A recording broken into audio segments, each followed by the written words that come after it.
இந்த வீடியோவில் நம்ம எதை பற்றி பார்க்க போகிறோம்னா, காவல் நிலையத்தில் உள்ள வாகனங்களை ஏலம் விடுவது சம்பந்தமாக தமிழ்நாடு காவல்துறை முக்கியமான அறிவிப்பு ஒன்றை வெளியிட்டுள்ளது. இந்த ஏலத்தில் கலந்து கொண்டு மிக குறைந்த விலையில் 2 சக்கர வாகனம், 4 சக்கர வாகனம் இதெல்லாம் வாங்கிக் கொள்ள முடியும். இது சம்பந்தமாக வெளியிட செய்தி வெளியீடு என்ன என்பதை பற்றி தான் இந்த வீடியோவில் அப்டேட்லாம் பார்க்க போகிறோம். இதுதான் பார்த்தீங்கன்னா தற்போது வெளியான செய்தி வெளியீடு. இதில் என்ன சொல்லியிருக்காங்கன்னா, செய்தி வெளியீட்டு எண், வெளியான நாள் எல்லாமே கொடுத்துருக்காங்க. அதில் கீழே தமிழ்நாடு சீருடை பணியாளர் தேர்வு வாரியம் அரசு துறை பொது ஏலம் அறிவிப்புன்னு சொல்லி மென்ஷன் பண்ணியிருக்காங்க. அதற்கு அடுத்ததாக கழித்து வைக்கப்பட்ட வாகனங்கள் பொது ஏலம்னு சொல்லி மென்ஷன் பண்ணியிருக்காங்க. நீண்ட நாட்களாக காவல்துறையிலே இருக்க வாகனங்கள்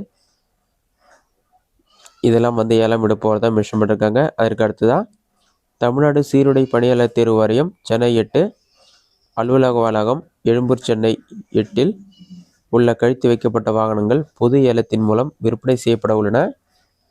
இவ்வேலகம் செப்டம்பர் 3, 2025 அன்று காலை 10 மணிக்கு நடைபெறும் என்று கூறப்பட்டுள்ளது. இந்த ஏலம் சென்னையில் தான் நடைபெறுகிறது. செப்டம்பர் 3ஆம் தேதியில் நீங்கள் கலந்து கொள்ளலாம். காலை 10 மணிக்கு நடைபெறுன்னு சொல்லியிருக்காங்க. இது மட்டும் இல்லாமல் இதற்கான சில விதிமுறைகளும் வெளியிட்டிருக்காங்க. அது என்னென்னு பார்க்கலாம். ஏலத்தில் பங்கேற்க விரும்பும் நபர்கள் ரூபாய் 500 எச்சரிக்கை தொகையாக ஏலம் தொடங்குவதற்கு முன் செலுத்த வேண்டும் சொல்லியிருக்காங்க. இது ஏலம் முடிந்த பின் அவர்களுக்கு திருப்பி செலுத்தப்படும் என்றும் கூறப்பட்டுள்ளது. அடுத்ததாக ஏலம் வாரியத்தின் விதிமுறைகளுக்கு இணங்க நடைபெறும் சொல்லியிருக்காங்க. வாரியத்தின் முடிவே இறுதியானதாகும். ஏலத்தில் பங்கேற்பவர்கள் தங்கள் அடையாள ஆவணங்கள் கொண்டு வர வேண்டும் என்றும் கூறப்பட்டுள்ளது. மேலும் விவரங்களுக்கு உங்களுக்கு ஏஜென்ட் டவுட் இருந்ததுன்னா அதற்கான கான்டாக்ட் நம்பரும் கொடுத்துருவாங்க.